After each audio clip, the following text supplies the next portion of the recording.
ตกถึงต้องกับวิญญานี่ความหิวเป็นโรคอย่างยิ่งนะสถาพระจะไปเบื่อเข่าเนื้อไม่ลงเนื้อกินเข่าหลาย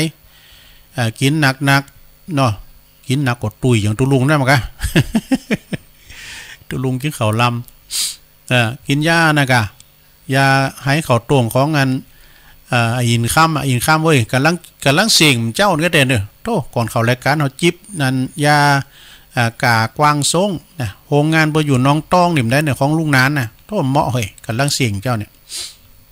ก็ยอมกินแล้วนะเสี่ยงเจ้าละเขาที่ใส่ขันเขาตอกวาละกรรมก็เขาหลามนี่ก็วาละกรรมเนี่ยเนาะเอาเนียมกรรม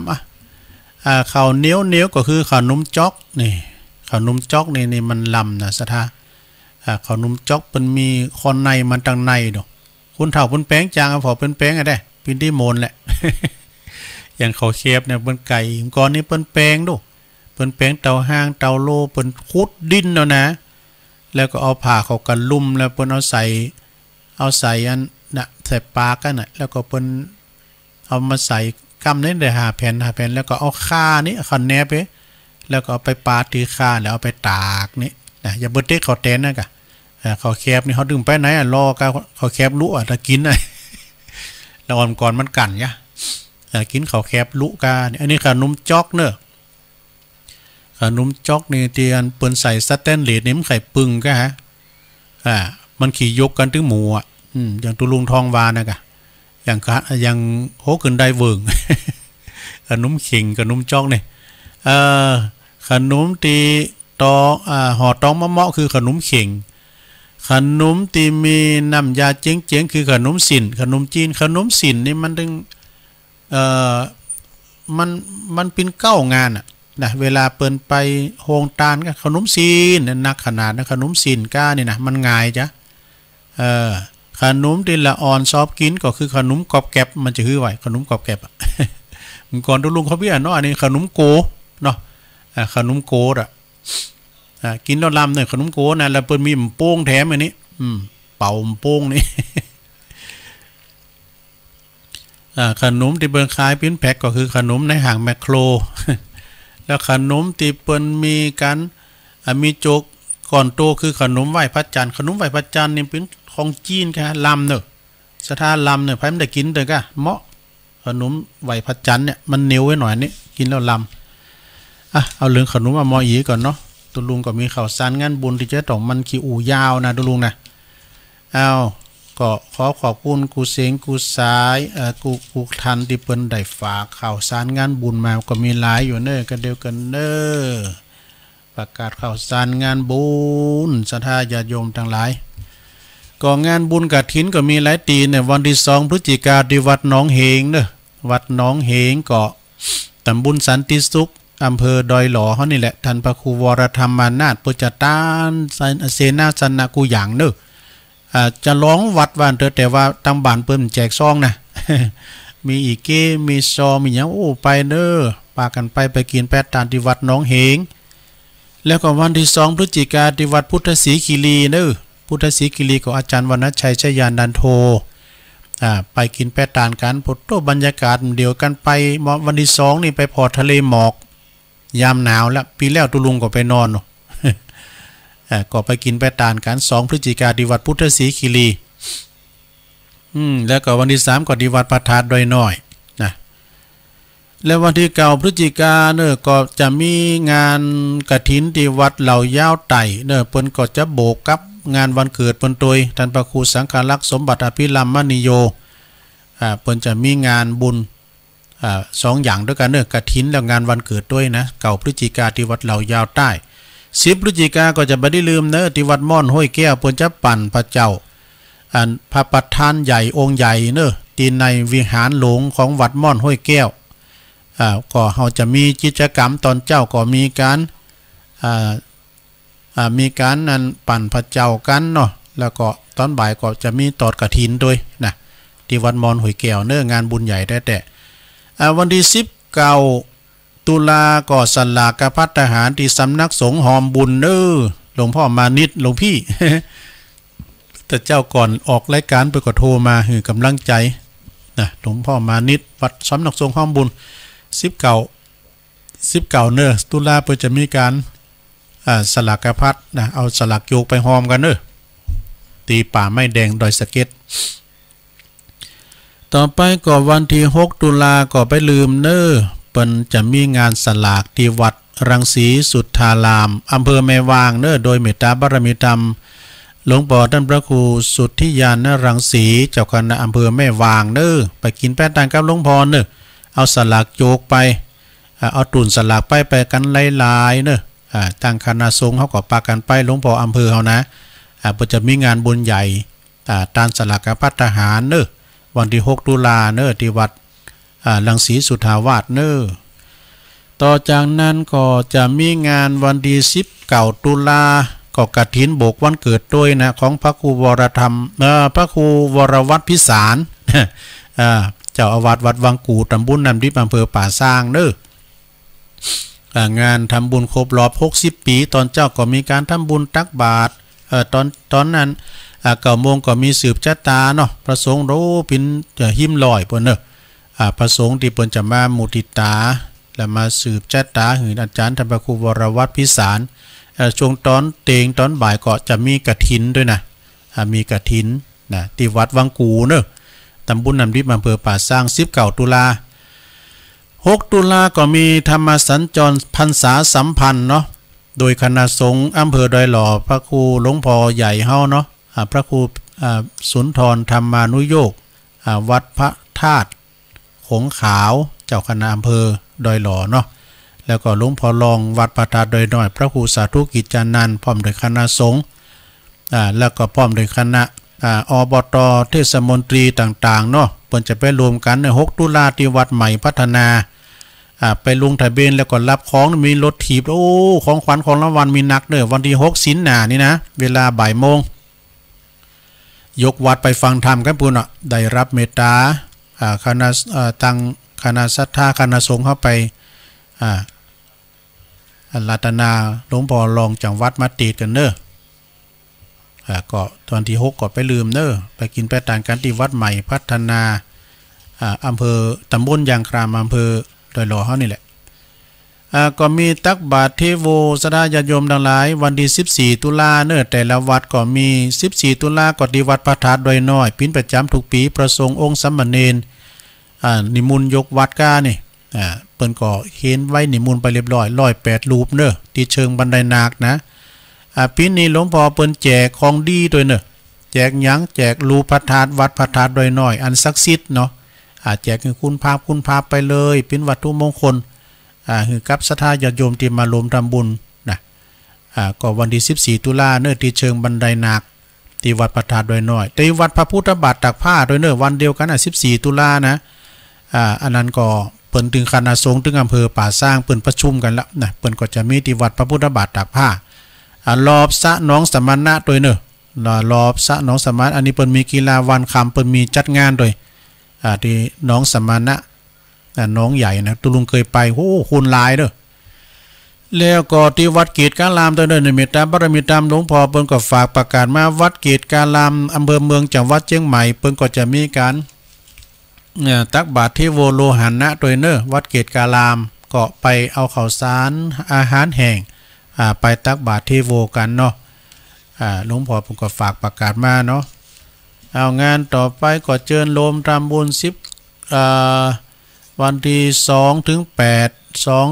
8 มกราเข้ากรรมที่วัดตินดอยตำบลมะกอกอำเภอป่าซางเมตตาบารมีธรรมอาจารย์ท่านพระมหาประสิทธิ์ธรรมาภินันโทซึ่งเป็นประธานอบต.ตำบลมะกอกเพิ่นก็ฝากประกาศมาเนาะ1 ถึง 8ธันวาคมงานออกเม้นพระราชทานเพลิงศพของอาจารย์หลวงพ่อท่านพระครูวรพจน์นิวิทย์ครูบาหอมเนอะอดีตรองเจ้าคณะอำเภอป่าซางอดีตเจ้าวัดแม่แรงเนาะตำบลแม่แรงอำเภอป่าซางจังหวัดละปูน1 ถึง 8ธันวาเนอะ28ธันวาถึง1 มกราข้ามปีเนอะเพิ่นจะมีสวดมนต์ข้ามปีแล้วเขากิจกรรมเขากรรมเนอะที่โคงแก้วอารามต่าง3วัดหนองลั่วตำบลยางครามอำเภอดอยหล่อเนอะโดยเมตตาบารมีธรรมอาจารย์พระครูสถาพรพัฒนารังสีเจ้าคณะตำบลเนาะเป็นเป็นประธานตุปินหนุ่มตุปิเสกสรรเนาะเจ้าของพื้นที่หรือว่าเจ้าอาวาสนะ28ธันวาถึง1 มกราเนอะเปิ ปิดจะมีสวดมนต์ข้ามปีนี่เปิ้นมารวมกันว่าถึงเทศบาลถึงชมรมกำนันผู้ใหญ่บ้านชมรมผู้สูงอายุนะมารวมกันโมโรเปิ้นปิ้นกันเนิดตำบลยางคามเนี่ยนะติ้มวัด12 ถึง 18 มกราก็จะไม่ได้ลืมเนอะ63บุญนะเปิ้นจะมีกิจกรรมเข้ากรรมที่โขงแก้วอารามดัง3ที่วัดป่าต้องคันธารามตำบลตาตุมอำเภอป่าสร้างเนอะโดยเมตตาบารมีตามหลวงพ่อพระครูสุคนทศีลวิมลเจ้าอาวาสเจ้าคณะตำบลเนาะตาตุมเจ้าวัดป่าต้องคันธาราม12 ถึง 18 มกราตุลุงก็จะไป11 งานปล่อยหลวงเนอะกุมภา63นะ11 งานปล่อยหลวงกุมภาที่วัดเหล่าเป่าเนอะอำเภอดอยหล่อเขาเนี่ยนะท่านพระครูปลัดสุรศรียานาไสโยพร้อมกับศรัทธาเพื่อจะมีปล่อยหลวงปัทธาเจดีปล่อยหลวงอันกุฏิ2จั่นศาลาปริญ2จั่นกำแพงตัวแล้วก็ที่อุโบสถไม้ซักตัวนะเอารวมกุ้มกันกันเดียวนะโอ้หลาย10 ล้านเนอะหลายอย่างเปิ้นแปลงมาแต่หลายปีก็11เนอะที่กุมภานะที่วัดเหล่าเป่าแล้วก็มีต่อไปเลย14 15 16 กุมภาเนาะปล่อยหลวงศาลาปฏิบัติธรรมที่วัดดงป่าหวายเนอะอรัญญวาสดงป่าหวายพระครูเจ้าคณะตำบลวิพาทวรคุณ พระครูวิพาทวรคุณแต่คือแหละไปก็มานะโมนเนอะคือแหละบนจัดรายการนะโมนดิโตเอา3 พฤศจิกาก็ไปลืมเนี่ยกฐินที่วัดสันมะกรูดนะอำเภอเมืองจังหวัดลำพูนอบต.อ่นฝากประกาศมาเนาะเปิ้นก็มีการบูรณะปฏิสังขรณ์วิหารหลวงเนอะตังบุญในเสียงล้านปลายตังลุมนำล้านปลายก็ยังกำลังจะเอาตังลุมอยู่นะ3 พฤศจิกาเนี่ยกฐินที่วัดสันมะกรูดตำบลบ้านแป้นอำเภอเมืองจังหวัดลำพูนเนาะอันนี้ก็งานวันที่12 ถึง 22 ธันวาคมก็งานเขาปริวัติกรรมประจำปีที่วัดม่อนฤาษีเนอะที่วัดม่อนฤาษีนะก็พากันไปลมใส่บาตรหยาดปกกันเนาะแล้วอันนี้งานฝากประกาศมากใหม่ๆแต่ว่านี่ตั้งตุปีเปิ้นโทรมา26 ตุลาเนอะ26 ตุลางานบุญกฐินและก็บรรจุวัตถุมงคลติดแทนพระเครื่องต่างๆเนอะติดแทนพระเจ้าในวิหารเนอะของวัดหัวห้วยตำบลหนองยวงอำเภอเวียงหนองล่องจังหวัดลำพูนกฐินกรุงเทพลำพูนเนอะสมทบทุนในการสร้างวิหารทรงล้านนาของวัดหัวห้วยตำบลหนองโยงนะอำเภอเวียงหนองล่องจังหวัดลำพูนวันที่26 ตุลาเนอะพระอธิการพัทยาประภัสโรเจ้าอาวาสฝากประกาศมาเปิ่นขอนิมนต์ตุลุงไปจ่วยก็จะไปพระสงฆ์อีก9 รูปนะเอาก่อนนี้ก็มีหลวงพ่อพระเดชพระคุณพระราชวชิรโสพลครูบามหาขายเนาะเปิ่นก็มาตานกุปีตุลุงก็ไปจ่วยกุปีไปจันเพนกุปีแล้วก็เดือนนี้ก็ไก่แต่แล้วละปีหน้าถ้ามีปล่อยหลวงละนะที่วัดหัวห้วย2 พฤศจิกาก็ที่วัดตุนพึ่งเด้อเนอวัดของท่านพระมหาธีรพันธ์ธีรกิติปท9ประเด็นธรรมเก่าประโยคเนาะเจ้าคณะตำบลหนองล่องเจ้าวัดตุนพึ่งวัดของแม่บุญศรีสร้างลิงก็นะแม่ปราณีสุทธินานเขาเนาะอายุฟังกันอายุทั้งคุณหนึ่งหลายคุณโอ้ตังนี่เพิ่นฟังกันหลายตุนพึ่งก้าตังตุนพึ่งตังดุงโลงนี่วันที่9 พฤศจิกาก็ที่วัดดอยน้อยจะวัดดอนน้อยสุมาวัดดอนน้อยตุลุงก็จดเอาตามเฟซตามไลน์เปิ้นสูงมาน่ะเสาร์ที่9 พฤศจิกานะฮะก็เปิ้นจะมีการตอดกฐินที่วัดดอนน้อยนะสมทบทุนในการสร้างศาลาปฏิบัติธรรมกรรมฐานเด้ออันนี้งบประมาณเปิ้น2 ล้านกันนะโดยเมตตาบารมีตามอาจารย์พระครูวิมลสุตาพรยองหลงเนอะสมปรารถนายองหลงนี่ก็วันที่9 พฤศจิกาเนอะวันเสาร์พอดีที่วัดดอนน้อย3 พฤศจิกาก็ไปลืมนะที่วัดดอยแดนนี่วัดดอยแดนไปก็มี3 พฤศจิกาตรงกันพอดีนะบ้านโฮงเนอะอำเภอบ้านโฮงนะที่วัดดอยแดนโดยเมตตาบารมีตามพระอธิการสุทัศน์ธนัญชโยเนาะได้ฝากประกาศมาปอดุลเขาเนาะเอาอันนี้แต้มกำหนึ่งก็งานที่เปิ้นฝากประกาศมาก็ขออนุเคราะห์ทางสถานีช่วยประกาศกำไม่ดอกเรื่องข่าวสารงานบุญวัด ต่างๆดังต่อไปนี้วันที่1เนอะอันนี้ที่วัดปุนาวัดศาลาตำบลน้ำแพร่อำเภอหางดงจังหวัดเชียงใหม่คือเปิ้นจะมีงานเนาะเมตตาบารมีตามหลวงพ่อพระครูโชติสุวรรณสอนเจ้าอาวาสเปิ้นฝากปะเปิ้นมาถึงตีไข่หันวันนั้นตุ้ลุงยองนี่มันเป็นจะได้นะก่อมพอเท่ามันก็รู้ไอ้ดู ใจดีบ่ดูโอ้ก็ยื้อว่าสีว่าบ่เท่าไว้เนี่ยฟังเสียงเท่าไว้นี่ตัวนุ่มอย่างใจดีวะ 1เนอะทุกวันของวันที่23ของเดือนนะ23ของเดือนนี่เป็นวันมรณภาพของท่านพระครูพิพิธบุญญาภิรัตน์นะหรือว่าครูบาอินตากตะปุญโยอดีตเจ้าวาดเนอะที่ปรึกษาเจ้าคณะตำบลน้ำแพร่ทางศรัทธานาบุญเปิ้นก็จะมีการฟังเทศน์ฟังธรรมโดยได้อาราธนานิมนต์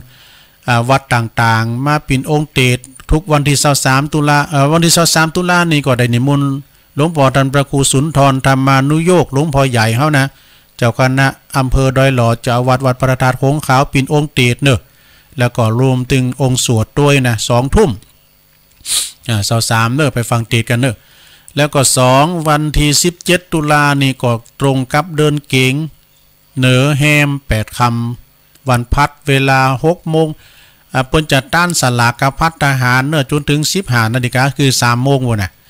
เปิ้นจะมีสลากพัดทหารเนอะตั้งแต่6 โมงถึง3 โมงแรงนะแล้วก็3ในวันที่20ตุลานี่ก็ตรงกับวันติดเดินเก๋งแรม7 ค่ำเวลา 10:30.00 นน่ะก็จะมีกฐินเนอะเปิ้นจะตอดกฐินแล้วก็คือจะมีการตอดกฐินเวลา12 นาฬิกาเนาะ12 นาฬิกาก็เร่งเข้าเร่งน้ำประชาชนเจ้าภาพเพิ่นก็มีนายแพทย์อัครภูมิจารุภากรอาจารย์พรพิไลเลิศวิชานางสาวชัตรียาเลิศวิชาเนาะพร้อมกับคณะสัตยาบ้านวัดศาลาตำบลน้ำแพร่อำเภอหางดงเนาะอันนี้ก็รายการที่ตุลุงฝากประกาศมาตุลุงก็ประกาศไปเลยเนาะถ้าว่าผิดพลาดประกันได้หรือว่าตกเขาอันใดก็ขอสุมาตัวนะซึ่งก็ตุลุงก็ได้ประกาศข่าวสารงานบุญไปศรัทธาญาติโยมทั้งหลายตอนนี้ไปตุลุงก็จะเปิดสายแล้วกันเนาะ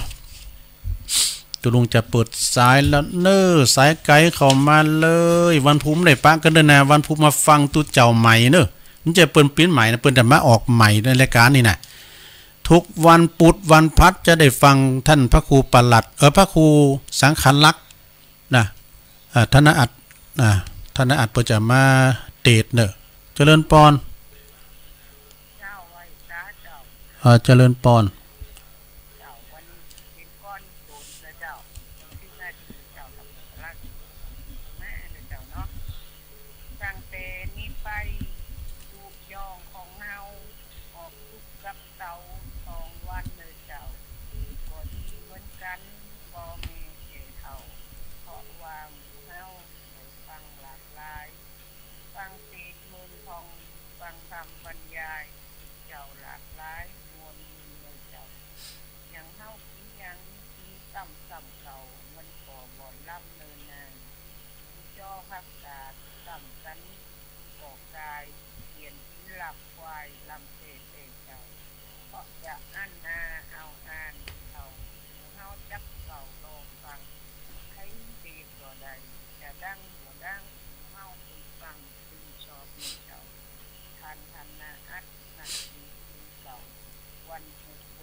เจริญพรล้มแหลมเนาะโอ้อันนี้มันล้มแหลมได้นะเปิ้นเนี่ยมาเก่งเนาะเปิ้งพระครูโชติสุวรรณสอนเปิ้นว่าแม่เปิ้นเก่งเนาะครูบาทางตาศาลาเปิ้นหูมเอาเข้ามาแถม089 955 6506โทรเข้ามาเน้อฟังก่อนแม่นน้อยแล้วเพิ่นจะได้เนาะพวกนี้ก็เปิ้นก็ว่าตุเจ้าที่เปิ้นจะมาเข้าหมายคือท่านพระครูสังฆลักษณ์ธนอัตรัตนศิรินี่ ที่เปิ้นจะมาเข้ารายการต่อจากตุลุงนี่นะแบ่งกันไปเนาะยอดกดทำลายก็หลายตุนนะดันธรรมอาจารย์เอาหลักนี่ก็โอ้ยเปิ้นก็อยู่กับเฮามาเป็นเวลาหึงเบิ่นนานเจริญพรก็จะจัดตุลุงไม่วันนี้ตุลุงมันนี่น่ะวันศุกร์มันนี่ก็บ่ได้โทรเด้อเพราะว่าเดี๋ยวเพิ่นใช้ไก่เพิ่นเข้าเนาะวันนั้นเนาะเพราะว่าแม่ฟังไว้เข้าวันเสาร์ไว้กะรับหน้าตุลุงไว้ล่ะดีกะจุบอ่ะได้ออกจ่ายกิจกรรมน่ะเลยเราแก้แค้นวันนี้นี่คือกำลังใจตุลุงเด้อเพิ่นมานี่มนต์มาต้นเพิ่งกะโหก็จับกันเนาะจับตุลุงน่ะบ่ได้มาก็เพิ่นกะได้ไปแล้วได้ไปตอนตุนพึ่งวันที่2นี่จะฝากช่องเป็นนกรักของคีรีตัวเด้อได้โซ่แม่เพนมาเอาแม่คือกำลังใจตุ้นลุงเด้อลุงขอบคุณแม่ปลาณีเด้อให้สบายแบบนี้เนาะดีกะกินยาให้กันเด้อกินยากินตัวนะกะเจ้าไว้ใจเจริญพรเจ้าแม่ปราณีจากตุนพึ่งเจริญพรไว้สาตุลุงนานตุลุงนานนี่ตุลุงนานอะไรก็ตุลุงนี่ก่อนแล้วอ่ะตุลุงนานชัยวัฒน์ครับเสโนนี่จะได้เนาะกะน้องเบลน้องครับน้องเดียววันนี้ไปการอยู่วันนี้ไปการอยู่อันเพิ่นจะกินสลากยังโกงวันที่นั้นก่อ19อ่ะไปยังก่อเย็บสลากนี่เพิ่นจะกินสลากวัดยังโกงวันที่นั้นก่อวันที่3พฤศจิกายนนี่เป็นกฐินเนี่ยครับ3พฤศจิกายนกฐินพฤศจิกายนครับ3พฤศจิกายนครับผมก็จะไปเด้อเดี๋ยวตามถ้าพระครูปราจุลเดชฟังอยู่นี่ผมจะหอมกฐิน 1,500 เด้อขอบคุณเด้อขอบคุณนะเบลสาธุ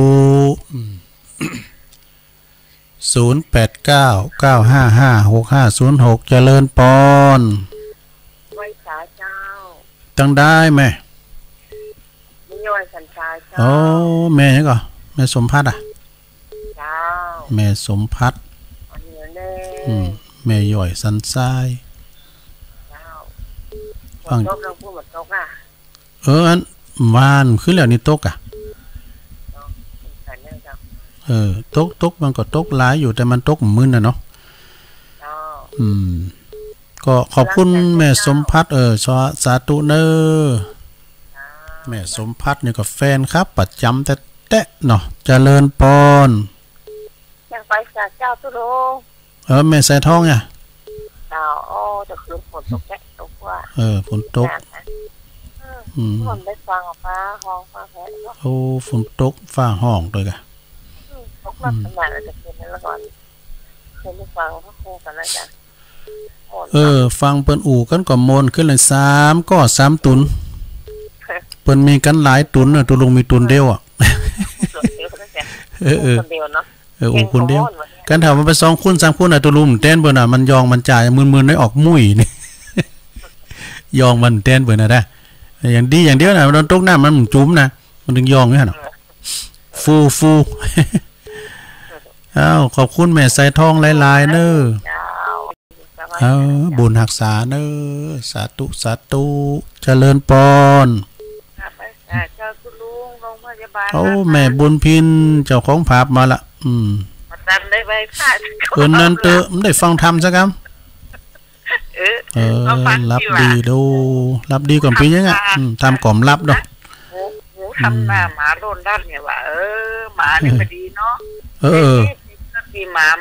ทำงานล่วงหน้าใส่แม่น่ะแล้วก็ทะเยอทะยานนั่นแหละทะเยอทะยานไข่ปิ้นเดินว่ะเดี๋ยวก็ปิ้งมาอย่างเก่าอย่านะปิ้นสิ่งขอบคุณแม่บุญพินหนักๆเด้อสาธุโรงพยาบาลลานนาเด้อแม่บุญพินเจริญพรไว้สาธุลุงอันนี้ปอบุญธรรมตัวนี้ได้วันนี้เอานั่งมาอีกกำลังกล้าเนาะปอบุญธรรมชัยกาดครับวันนี้ก็เป็นเจ้าตุลุงได้ฟังกัน ทำจากตุลุงเนาะเป็นสิริมงคลตุลุงนะครับเนาะไม่กะไอ้คำดีก็ได้ดีเนาะคำบดีก็ได้บดีนะครับแม่เนาะดีแต่ชั่วก็อยู่ที่ตัวทำจะสูงจะต่ำก็ที่ตัวทำตัวเองนะครับเนาะอันนี้พอบุญทำก็มีบุญลุงก็มีบุญเนาะมีบุญแต่วันได้มีลมหายใจวันนะครับเนาะแม่เนาะนะครับก็ขอบุญบารมีที่ตัวเองได้สร้างได้ทำไว้เนาะเบิ่งบารมีของตุลุงตัวเองเนาะเป็นเสบียงบุญน่าเป็นสะพานบุญเสบียงบุญเนาะครับโอ้ตื่นเจ้าก็ได้ฟังสิ่งดีๆเข้ากับตัวเองเข้ากับครอบครัวเนาะแม่เนาะก็มีความสุขความสบายเนาะบรรปลายชีวิตเนี่ยนะครับเนาะก็เนี่ย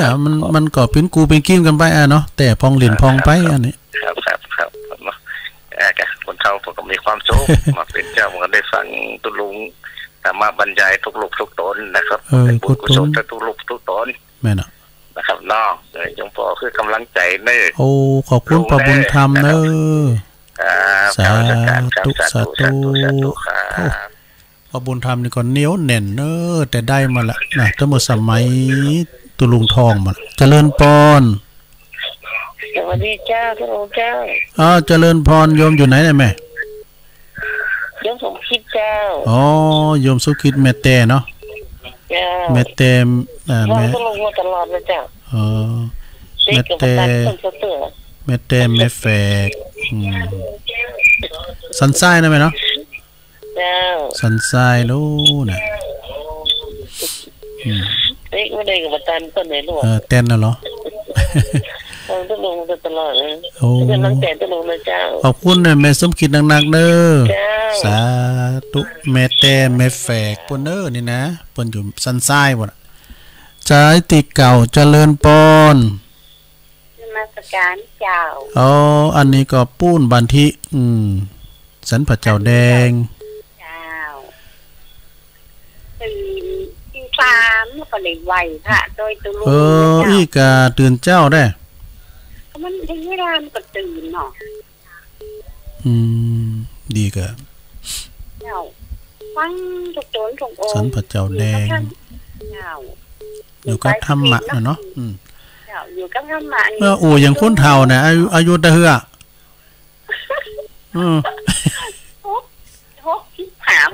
เข้ามาละเขาก็นึกว่า50เก่าก็มันออกมาแล้วนี่5เก่าเก่า7แล้วนุ๊กเก่า7เจ้าปีม่าเจ้าปีม่าดีกะฟังไปถึงวันแม่น่ะมันถึงอยู่บั่นปลายชีวิตอย่างแม่วานะกะงั้นเนาะมันอยู่กับธรรมะแล้วมันเป็นสู้เป็นบุญเป็นกุศลเนาะก็เดี๋ยวก็สวดมนต์โดยการแท้มากันเนาะฟังเจ้าฟังทุกตนทุกองค์แม่น่ะก็ขอบคุณแม่สุภลักษณ์หนักๆเด้อแสนพระเจ้าแดงบันทิเอา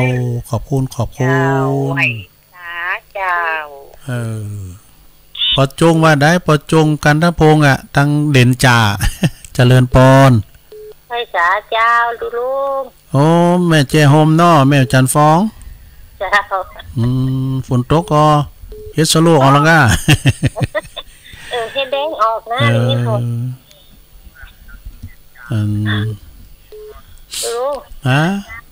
เป็นคอนเทนต์เป็นออนเอามือจี้ให้คอนเทนต์เป็นโลนะอันก็มีด้แต่ตุลุงเขานี่พาดานั่นน่ะลูกกำเดอเนี่ยขอแคบเอามือไปจี้ให้เพิ่นเอาเป็นโลเป็นดาล่ะเพิ่นนั้นเอากันเขาเพิ่นเอาไม้อ่อนๆน่ะเสียบเข้าปืนนั่นแล้วก็อันยกออกไม้น่ะขอแคบนะเฮาก็ว่าลูกกำเดอเคยกินข้าวแคบลูกบ่น่ะเอามือไปจี้ให้เพิ่นเอาเป็นโลเป็นดาอันนั้นข้าวแตนกะนั่นข้าวแตนเนาะข้าวแตนน่ะกะ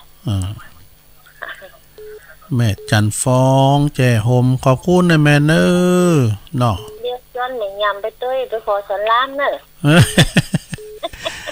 ปักกันที่ปุ่นนะกะเตียน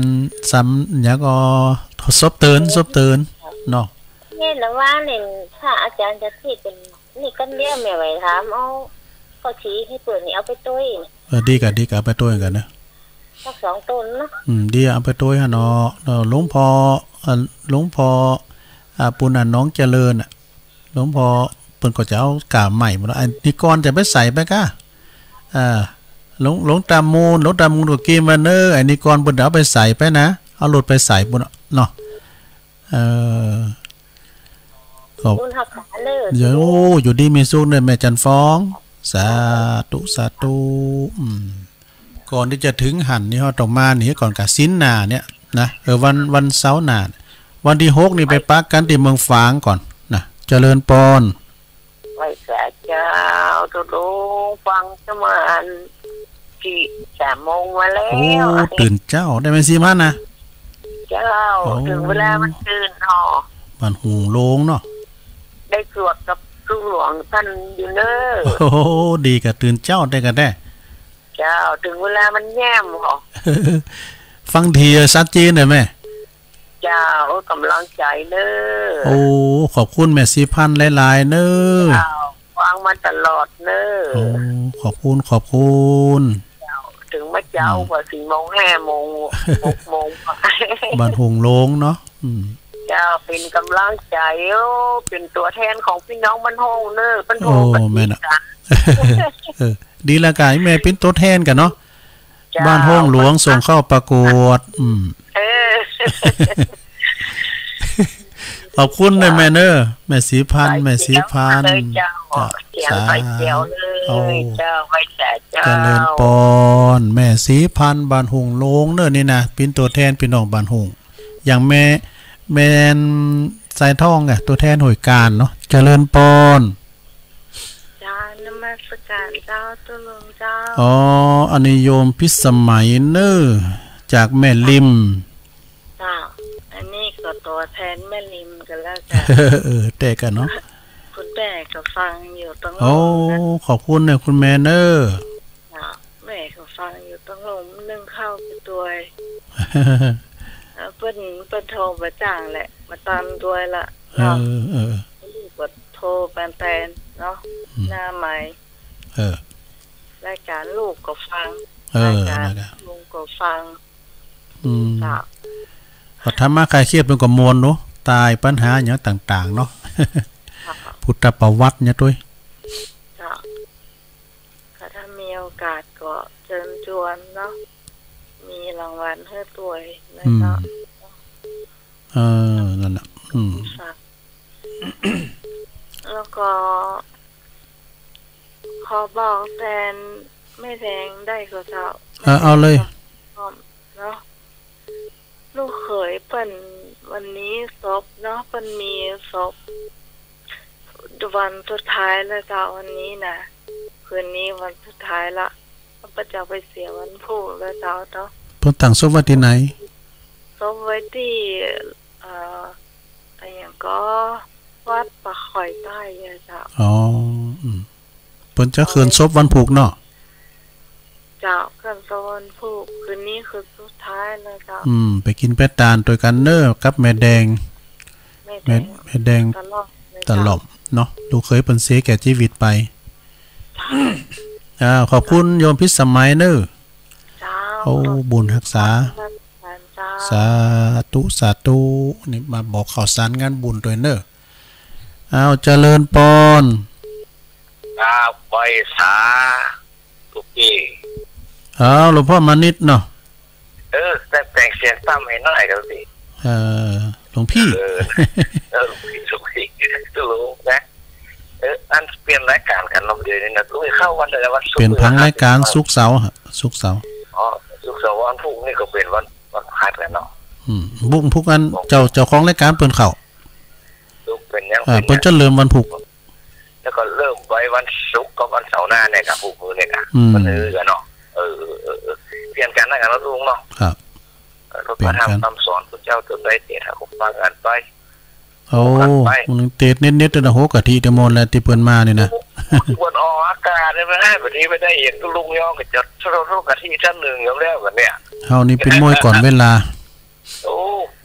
ดังอ่ะแต่ธรรมดาแล้วมันก็ถึงกำผู้กำจาถึงกำสอนถึงก้อนถึงโอ้วันนี้ไม่น้อยกันน่าหายแซ่บอ่ะไม่น้อยก็ออกแล้วเจ้าก็ออกแล้วกันท่านเมื่อเอาคำมองว่าจบมาไซส์แหลกกับแม่น้อยเปิ้น มาเข้าหำแล้วกำบะเก่ากำยองวันละคำเนาะนะครับยินดีกับลูกคนครับบื้อก็ทั้งควายวิทยาบาลแล้วก็โทรหาหน่อยบื้อก็โทรหาเบิ้ลเนอะโทรหาเบิ้ลลุงก็รีบร้านของเพื่อนก็กันแฟนกันไปกันไม่กันนะลุงแม่น่ะแม่น่ะมันละก็ห้ามก็เฮียนนะครับตัวลุงเขาเนี่ยก็ออกอากาศอุตสาหต่ออย่างเขาเป็นว่าเป็นเบนหมอเนาะอาจารย์เนาะครับอาจารย์เป็นเสือห้องทุกปีเป็นเสือครูเถื่อนเป็นเสือขอบคุณที่ตึงธรรมะตึงสวดมนต์ตึงลูกเจ้าพอเที่ยงเป็นบ่ายโมงนี่ยุ่งแต่เจ้านี่นักแกมันก็บีบก้ม2ว่าโอ้เป็นว่าตี1แล้วเนี่ยลุกมาพลาลุยมาล้างหน้าล้างตา2บ่ปืนไฟพร้อมกำเป็นว่ากำลังติงว่ะกับ6กับ5นาทีอ่ะเฮ้ยว่าคิมเป็นว่าเลยลุกมาแล้วโอ้นาฬิกาทรยศกูแล้วนี่โอ้สิเจ้าอันตรายง่ายเนาะใครกันลูกเจ้าตามันลาย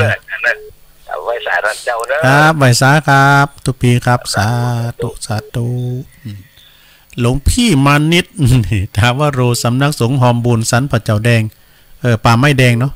ดอยสะเก็ดเจริญปอนวัดสาเจ้าอันนี้แม่บุญปันนะเจ้าแม่บุญปันศพเตี้ยมาฟังเจ้าแล้วบอกแม่ฟังเจ้าแล้วเจ้าดีกะว่าฝุ่นตกหลายมั้งก้ามาโต๊ะเจ้ามาโต๊ะฝนมาโต๊ะฟ้าห้องอย่างยั้งแหนมขึ้นแล้วเนี่ยห้องอย่างเดียวเจ้าตอนนี้มันบะคำเดียวมันพ้นหนักตกนั่นนี้นะลืมคิงไปก้าตั้งพวกตั้งตุนพึ่งว่าแม่ปานนี่ว่าบทโต๊ะขนาดได้เนี่ยเจ้าตกลูกตึงเหนือลงมาเจ้านั่นน่ะตกอย่างน่าสนใจยินดีแม่บุญปันหนักๆเด้อเนาะสาธุแม่บุญปันศพเตี้ยซูนก็ไปผ่องก่อนเป็นยังเจริญปอนไม่รู้จะขันเจ้าโอ้อันนี้แม่บุคลีบ่แม่เลี้ยวฮะแม่บุคลีอยู่เรื่องสุเทพเลยสุมาดเยอะแปลงเสียงมือน้ำเลยมือนี่โอ้สุมาเด้อดูบีครับบุรีนี่โอ้กันได้วะนะก็จะเป็นตั้งแต่อันนี้ล่ะเปิดสายมาแล้วกำลังติดอยู่สุมาเด้อมันเหมือนแม่โบคีก็ใจหายวามเนาะขอบคุณเนอะไหวซ่านะครับเนอะเปิดดิแพ็กสิสุมาเนี่ยอาจารย์ดับคูใบดิกาประเสริฐเนอะร้อยสุดเจริญปอนแม่อยู่ต้นใดล่องภาษาบันล่องภาษาเนี่ยได้ตุลุงทวีตุลุงวีเนาะคู่เก่าแล้วนะโปรโตเขียนตัวเมืองงามขนาดนั่นน่ะฟังตุลุงเป็นว่าโทษที่จะตอนนี้ก็กำลังเป็นตื่นแรกกันเนี่ย2 ตื่นแล้วกันแม่ยังก่อนเดี๋ยวแม่ยังก่อนปักแก้วแม่ปักแก้วเนาะอันปนนั้นสำเร็จเนาะน่ะเนาะปนพิจูจานน่ะโอ้ปนนั้นนี่ปนเก่งได้กะบันลองปัสสางฮะสิ่งดีได้กะปนนั้นกันปนนั้นเข้าไปนึงสำเร็จกูอย่างอ่ะนะต้องเอาบุรามก่อนอ่ะสำเร็จหมดอ่ะ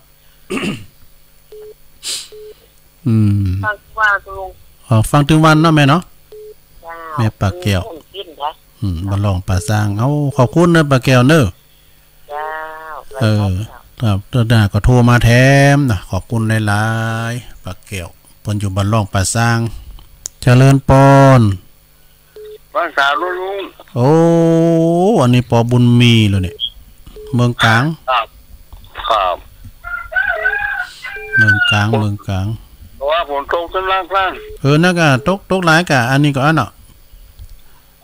ตกมากกะทำอะไรตกหลาย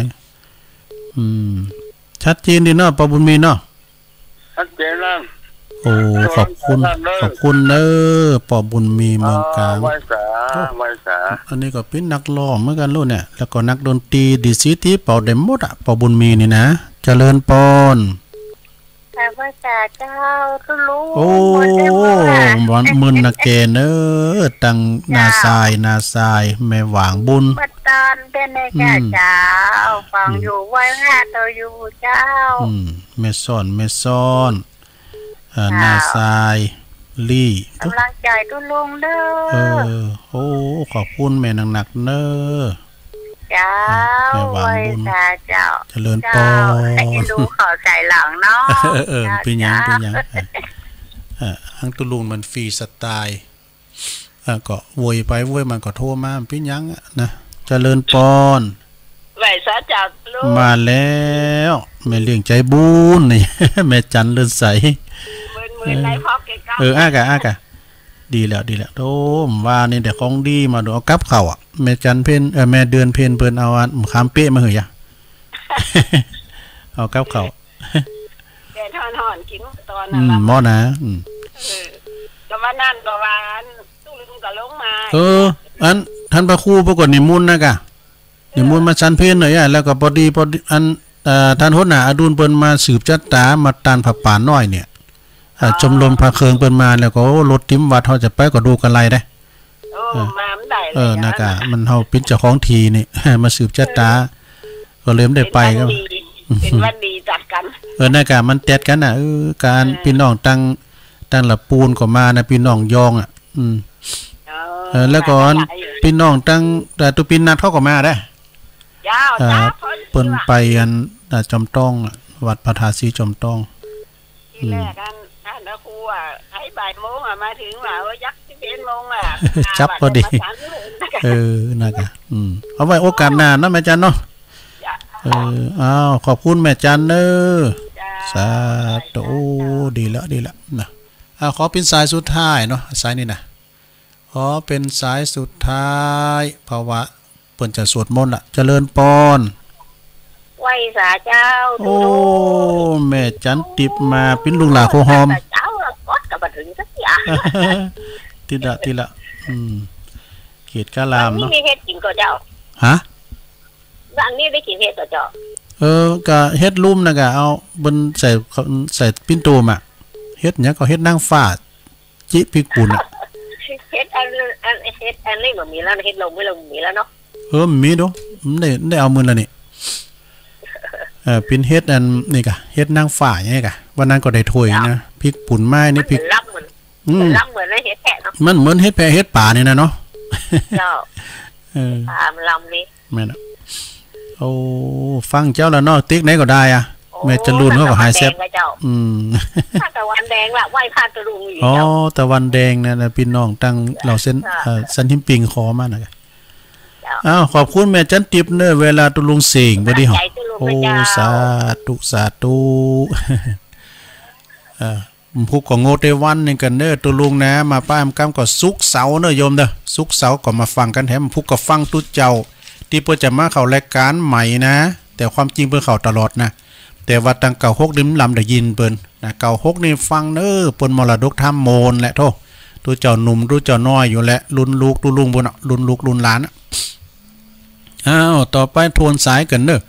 แม่น้อยกาดนัดเปิ้นมัน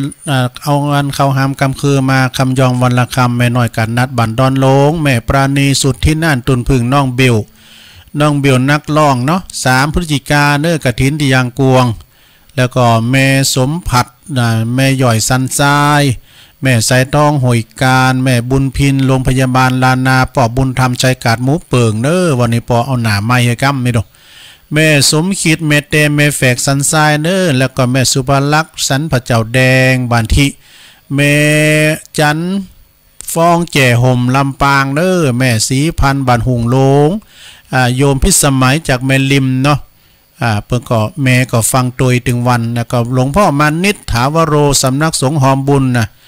ป่าไม้แดงดอยสะเก็ดเน19ตุลาเพิ่นจะต้านสลากแม่บุญปันศพเตี้ยจอมตองพระครูบดีกันสุมาประเสริฐประสันโนเขาก็ว่าแม่เพิ่นนี่เป้งเสียงเหมือนสุมาเนอะ แม่ปลาแก้วเนี่ยบันล่องปลาสร้างนะพี่น้องยองเฮาเหมือนกันแม่ปลาป้อบุญมีเมืองกลางแม่ซ่อนนาซายแม่หวางลี่พุ่นเด้อแม่หวางบุญน่ะแล้วแม่จันเลื่อนไซมาหยอดปิ้นเตยดอกแม่จันติบเกตกาลามโปรโตเทคไหนก็ได้ปิ้นนั่นสายสุดท้ายน่ะตุลุงก่อนนำรายการจากราชสถาไปก่อนน้อวันศุกร์วันเสาร์ก็มาฟังกันแถมขอโชคดีมีใจเหมือนกันจุโคนจุตาเนอจัตตาโรธรรมาวัตันติอายุวันโนสุขังพลา